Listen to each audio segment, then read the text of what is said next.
Hey everyone, it's day 28 of SSSVEDA Vlog Every Day in April, and today's topic is, do you volunteer? I do, but I don't do it a lot, and not in, I guess, the normal volunteer way. Since I have mobility issues and whatnot, I can't really, do things like go out and do Habitat for Humanity or anything where I have to be moving around and standing around and everything. But what I do is I try and work on transcribing documents and records for genealogy purposes.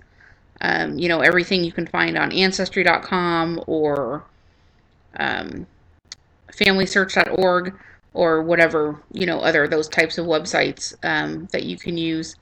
All the documents started on paper and somebody has to transcribe them, and that's, somebody else has to scan it and upload it for people to actually view the documents.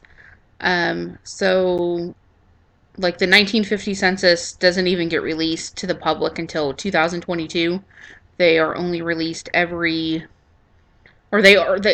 census is released 72 years after it came out. So the 1950 census comes out in 2022. And even though it's still like 7 years away, 8 years away, no, yeah, like 7 years away or something, they're already starting on transcribing everything, just because, 50 states plus.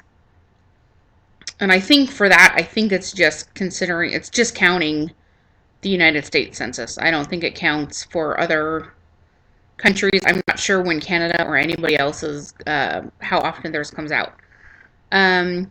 But at least for the states, that's 50 states, and then there's tons of towns and cities and people in every one of them. So it's pretty much, 10 years worth of work. So yeah, they've already started trying to get people to help do that.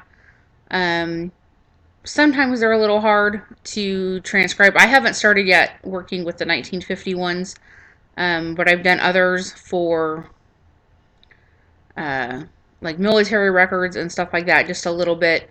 And sometimes it's hard because it's hard to figure out what the letter actually is, especially depending on how old the document is. Like Old English, I've seen old English